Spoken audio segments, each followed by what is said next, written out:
Hi guys, good morning from the Dolomites. We are in Europe for a 5 destination Euro summer. So if you are not subscribed and you are new, definitely follow along if you want to see some more of where we're going this summer. I'm planning on sharing some tips and just different experiences of traveling Europe with a 2-year-old. And our first destination is the Dolomites. We are staying in Villa di Cassis. If you haven't heard of the Dolomites, I'm pretty sure it's part of the Alps, so it borders Italy and Austria. Like, I think if we wanted to, we could walk to Austria. We are on the Italian side, but there's so much Austrian influence here. All of these are like cabins that look very Austrian or kind of more like German influence. Everyone speaks German or Italian, so it's a little hard to communicate with people. But it's such a beautiful area. It's very mountainous and it totally puts the Colorado mountains to shame. But so far, every place is absolutely adorable. We are staying at Blasla. I'm probably going to mispronounce a lot of things on this trip, but it's this very cute property that feels kind of slow living, small farm family vibes. I'm going to give you guys a tour, but a lot of the cabins are very modern meets traditional. So there's like some traditional parts of our cabin, but there's a lot of really cool architecture, and everything I feel like is made 100% out of wood. Even the crib that we asked for Penelope is 100% made out of wood. It's really cute. I'm pretty sure they have goats, they have chickens, they have a whole garden where you can forest the herbs to create tea. There's a sauna, pool, you can get massages, and they also have what's called a hay bath, which I guess you can just go sit in a pile of hay.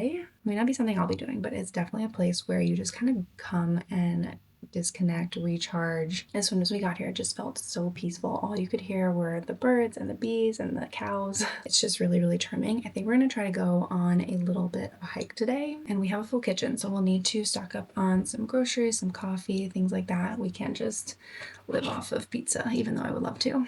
I also didn't mention that this area is pretty remote. It was like a 4-hour drive from Madrid to the Dolomites. We rented a car. I'm not sure if you could take a bus or not. I think you can, but I feel like the easiest way is to just rent a car, and then you have a car to kind of hop around to different hikes if you need to. Mountain biking is also really big here. I think we're gonna go check out a lake one of the days that we're here. So yeah, just kind of excited to live a little slower, really disconnect. As soon as I got here, I was like, I think I just want to take the whole week off my phone and have zero reason to go online at all. This place just feels very wholesome. I think you can only get Wi-Fi in like their main little dining area, so it's kind of nice. I can't really use my phone when we're in the cabin. I'm just gonna do a lot of reading and relaxing. But yeah, let's do a little cabin tour and then go for a hike.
Morning. We're still waking up over here. I think we are kind of adjusted on the new time zone, but still feeling a little jet lag. I think we went to bed at like 11 last night and had to wake up at 5:36 this morning. We were on the road at 7:30 because we're gonna go to this, I think it's like a gondola that takes you up to the top of the mountain for these really cool views, and there's places to eat and things to do. So we are slowly waking up. Last night we went to a little town that just had more than where we're staying. Where we're staying doesn't really have a lot in terms of restaurants or shopping or anything like that. It's kind of remote. So we went to this town, I think it's called Brennan. We went to this really cute restaurant called Corsa, where we just got some pizza, what'd you get, a wiener schnitzel? Yeah. Yeah. Since we're on the border of like Italy and Austria, there's a lot of kind of German influence and German food. So Penelope was obsessed, did not expect that. Preferred wiener schnitzel over pizza. It was kind of nice to just get into a city and do a little bit of walking around, kind of be around other people. Definitely love the remote place that we're in, and the hotel just has so much to offer, but being city people, it's nice to just be able to walk around, go to a grocery store, pick up a few things. Then when we got back to the hotel, we went to the sauna, which is absolutely huge. I've never seen a sauna so big. They had like cooling showers for afterwards and tea, and the views from the sauna were just unbelievable. I don't know if I mentioned, but our hotel is extremely kid friendly. They have a whole kid toddler playroom, and then they also have kid hours for the pool. They have an outdoor mud kitchen and swings and slides and a soccer area for kids. They have a kids sauna hour.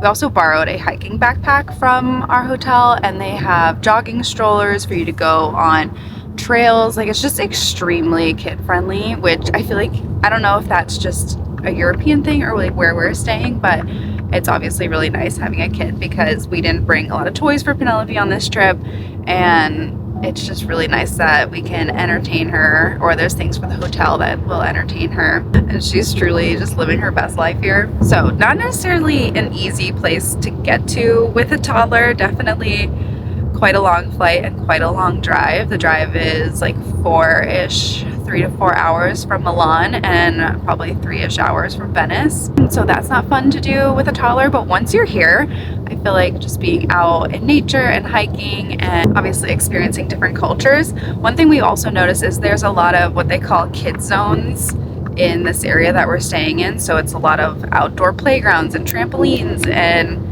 just so many different activities for kids. We're not sure, we haven't been to one yet, so we're not quite sure how accommodating they are for toddlers, but I feel like this region in this area is extremely kid, baby, toddler friendly, which isn't really something we sought out when we came here. We've just heard really good things about the Dolomites and how beautiful the mountains are, but it's been a pleasant surprise on how great a destination this is for a family vacation. So if it hasn't been on your radar, now it is, and definitely worth checking out.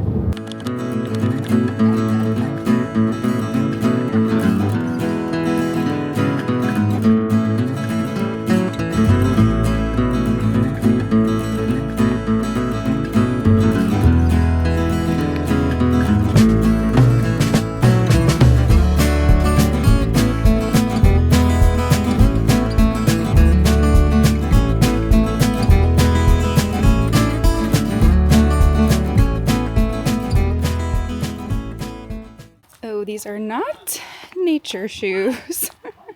Off to dinner with a few of our friends. One of our friends is from Portugal, and the Portugal game is playing tonight, so we're gonna go grab pizza with everyone. Okay, I'll sit there.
this place a lot more than the place we went to yesterday. One, because there was literally nobody here. It was really, really quiet. And the place we went to yesterday, Seceda, was just full of people, although the views were really, really cool. Seceda's views were more epic. Yeah. From a kid experience, this is better.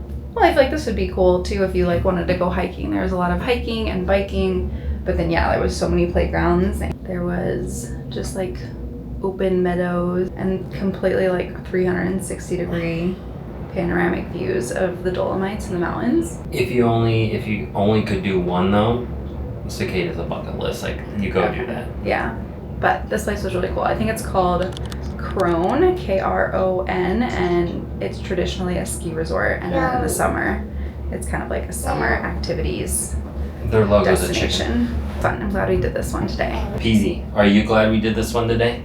Got a lot of great photos. Did you have fun today? And then when you're older, we'll go hiking. And mountain biking? And mountain biking. Well, maybe not. And paragliding? No. But we'll go hiking. Paragliding.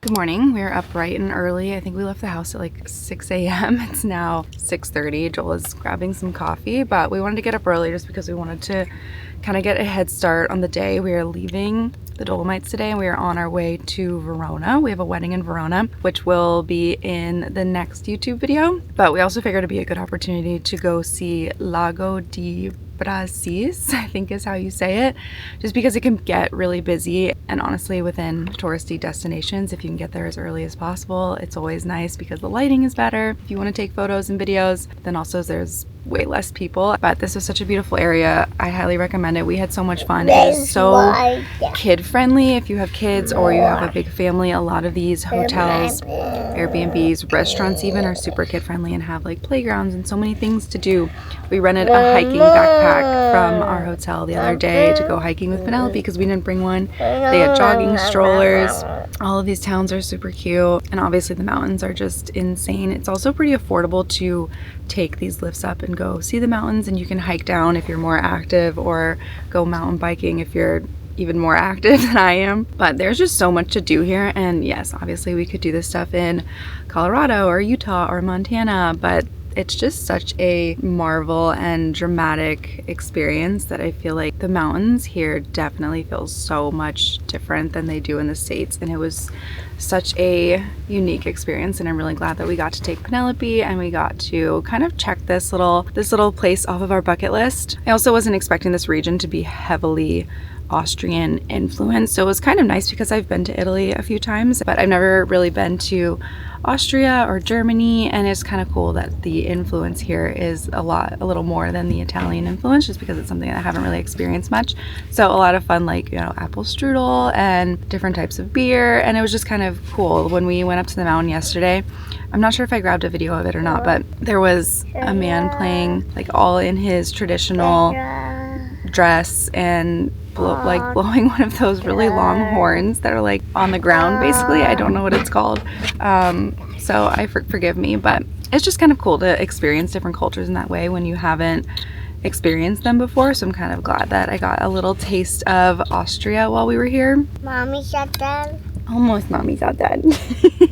I will also leave everything I can in the description, where we stayed, our full itinerary, places you should check out, especially if you have kids. But I hope you guys liked this little travel vlog, our Dolomites vlog. I love taking you guys along on this journey with me, and I'm excited to take you along on Verona next. But otherwise, I will see you all in the next one.